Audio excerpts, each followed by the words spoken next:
Hello बच्चों, आज फिर आपका हमारी क्लास में स्वागत है।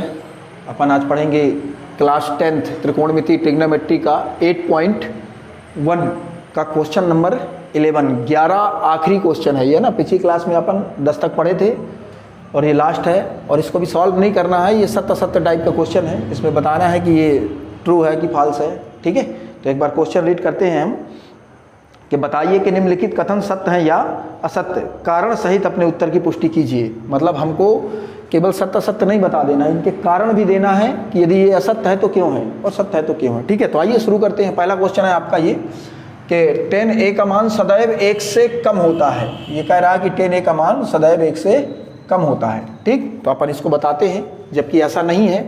अब क्यों नहीं है, थोड़ा इसको सॉल्व करके मैं बताता हूँ। सपोज हम एक समकोण त्रिभुज बनाए, ठीक है ना। इसका नाम ये ए, बी और सी, चूँकि ए लिखा हुआ ना इसलिए यहाँ पर हमने ए लिख दिया है। ठीक, ये 10 है, ये अपन इसको 8 मान लिए और एक ये 6 मान लिए। ठीक है, तो जैसे हमें पता है कि 10a इक्वल टू क्या होता है, ये साइन कॉस 10 लंब बटे आधार है ना ये। ठीक है, तो अब लंब बटे आधार, लंब क्या है, ये कोण ले रहे हैं तो ये होगा आपके पास क्या, लंब है ना, और ये क्या हो जाएगा, आधार। ठीक है, तो लंब बटे आधार, तो ये क्या हो जाएगा यहाँ पर 6/8।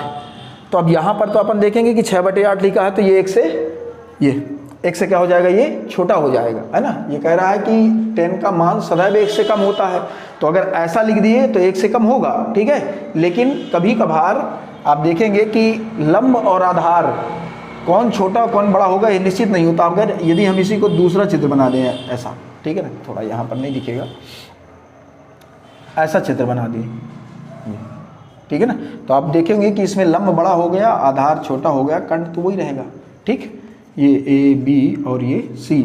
अब हम इसमें देखेंगे कि 10 का मान अब निकालेंगे तो फिर से वही होगा, 10a इक्वल टू लंब बटे आधार। ठीक है ना, तो अब लंब क्या है 8 और आधार क्या है 6। तो इस बार देखेंगे कि 1 से बड़ा आ रहा है ना। तो कहने का तात्पर्य है कि लंब और आधार आपस में ये बदलते रहते हैं, कभी लंब बड़ा तो कभी आधार बड़ा है ना, कभी लंब छोटा तो कभी आधार छोटा। तो ये सत्य नहीं है कि 10a का मान सदैव 1 से क्या होगा, कम होगा, ये सत्य नहीं है। अर्थात ये क्या हो जाएगा आपका, ये असत्य है, असत्य। ठीक, गलत है। क्लियर। दूसरा प्रश्न की ओर बढ़ते हैं। कह रहा कि कोण एक किस मान के लिए सेक a इक्वल टू 12/5। ठीक है ना। अब सबसे पहले तो हम जाने हैं कि सेक, ये सेक a है ना, ये साइन कॉस 10 कॉसिक सेक तो कर्ण बटे आधार, क्या लिख देंगे हम, कर्ण बटे और आधार। ठीक है ना, से का मान कर्ण बटे आधार। और हमें पता है कि किसी भी समकोण त्रिभुज में कर्ण हमेशा सबसे बड़ी भुजा होती है ना। तो ये 12/5 लिया है, मतलब जो भी कोण होगा, ये जो भी त्रिभुज बनाया होगा उसका कर्ण 12 होगा। मान के चलो आप यहीं पर हटा दियो, ठीक है ना, तो इसको 12 कर दिए और आधार इसको अपन 5 कर दिए। ठीक है, ये तो 12/5 जो कि सत्य है, चाहे चूँकि कर्ण का मान जो है तो लंब और आधार दोनों से बड़ा होता है। ठीक है ना, तो हमेशा कर्ण बड़ा होगा, लंब और आधार छोटा होगा। तो यही कह रहा है कोण a के किस मान के लिए सेक a इक्वल टू 12/5। ठीक है, तो ये सत्य कह रहा है। ठीक है ना, ये क्या है, सत्य है ये। ठीक, ये क्योंकि कर्ण ऊपर रहेगा, लंब और आधार हमेशा कर्ण से छोटे होते हैं, तो ये सत्य कहलाएगा, क्योंकि ऊपर बड़ा है और नीचे छोटा है। इस तरीके से आपके ये दोनों क्वेश्चन हुए है ना, पहला वाला भी हो गया और दूसरा हो गया। अब अपन आते हैं प्रश्न नंबर तीसरे की तरफ। ये तीसरा कह रहा है कि कॉस a कोण को कॉसेकेंट के लिए प्रयुक्त एक संक्षिप्त रूप है। तो ये गलत है ना। ये हमने लिखा है, आपको देखो साइन को, ये जो अपन sine cos 10 cosec sec cot जो लिखते हैं ये सब शॉर्टकट फॉर्म है ना। साइन को हम पूरा क्या लिखते हैं, साइन SINE, ठीक, जबकि अपन जनरली लिखते हैं तो ई हटा देते हैं, फिर कॉस को क्या लिखते हैं हम, ये कोसाइन, ठीक है ना। टेन को क्या लिखते हैं, मतलब टेन, पूरा नाम टेन का क्या है, टेंजेंट। जैसे साइन का पूरा नाम ये था, कॉस का पूरा नाम कोसाइन है, तो टेन का पूरा नाम टेंजेंट है, ठीक है ना।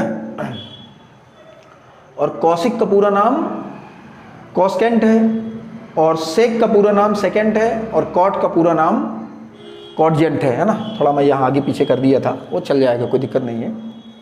मतलब ये कि पहले यहाँ पर आपको साइन होना था और यहाँ पर पहले कॉस होना था और ये कोसाइन, ऐसा, ठीक है ना। तो उससे कोई फर्क नहीं पड़ता है। तो अब यहाँ पर ये कह रहा है कि कॉस ए को कोण को सेकंड के लिए प्रयुक्त किया जाता, तो नहीं किया जाता। कॉस को तो हम कोसाइन लिखते हैं, ठीक है ना। तो ये भी क्या है, असत्य है। और ये कोसेकेंट किसके लिए उपयोग किया जाता है, कॉसिक के लिए, और ये यहाँ कॉस के लिए कह रहा है, मतलब ये गलत कह रहा है, झूठ बोल रहा है ना। तो ये भी क्या हो जाएगा आपका, ये असत्य है ये, ठीक है। ये भी क्या, असत्य, असत्य, ये क्यों नहीं चल रहा भाई, असत्य, ठीक है ना। फिर ये असत्य हो गया है ना। अब अपन क्वेश्चन नंबर 4 की ओर चल रहे हैं। ये कह रहा कि कॉट ए, कॉट और ए का गुणनफल होता है ना।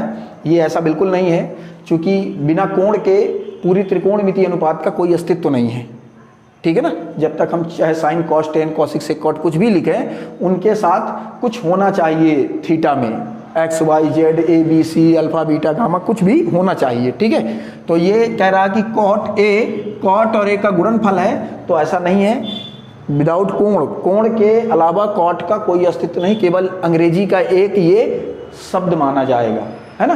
तो कॉट ए, कॉट और ए का गुणनफल होता है, ये पूर्णतः असत्य है, ठीक है ना। ये क्या है, गलत है, ये असत्य है, ठीक है। अब आखिरी बचा आपका, किसी भी कोण थीटा के लिए साइन थीटा इक्वल टू 4/3, ठीक है ना। थोड़ा सा इसको भी समझिए। हम जानते हैं कि साइन थीटा इक्वल टू, ये साइन थीटा इक्वल टू क्या होता है, ये दिया आपको 4/3, होता क्या है, लंब बटे कर्ण, ठीक है ना। ये लंब बटे कर्ण। अब ये 4 लिखा हुआ है जो कि लंब है, और नीचे 3 लिखा हुआ है जो कि क्या है, ये कर्ण है, ठीक है ना। तो हम अभी बताए थे, और फिर से देखिए कि कर्ण हमेशा सबसे बड़ी भुजा होती है, ठीक है ना। तो कर्ण बड़ी होती है, तो और यहाँ पर बता रहा है कि लंब बड़ा है ये, ठीक है ना, और कर्ण छोटा है, तो ये गलत कह रहा है, ठीक है। तो कहने का तात्पर्य ये है कि ये भी क्या है, असत्य है, ठीक है ना, पूर्णतः असत्य है। चूँकि किसी भी समकोण त्रिभुज में कर्ण हमेशा बड़ी होती है, और यहाँ पर लंब को बड़ा कर दिया है और कर्ण को छोटा कर दिया है, मतलब ये पूर्णतः असत्य है। इस तरीके से आपने देखा कि क्वेश्चन नंबर 11 में ये 5 सत्य असत्य दिए थे, काफ़ी इम्पॉर्टेंट भी हैं, कुछ ना कुछ एग्जाम में ऑब्जेक्टिव वगैरह में ये सत्य असत्य में आता भी है इससे, है ना। आप लोग इसको मुझे लगता है बढ़िया ढंग से समझ गए होंगे। मैंने सबका डिटेल कर करके बताया है कि असत्य है तो क्यों और सत्य है तो क्यों, ठीक है। फिर अपन अगले क्लास में मिलेंगे, इसका 8.2 अपन जब पढ़ेंगे, ठीक है। आप इसको बढ़िया ढंग से प्रैक्टिस करिए, एक बार पढ़ते रहिए। Okay, thank you very much.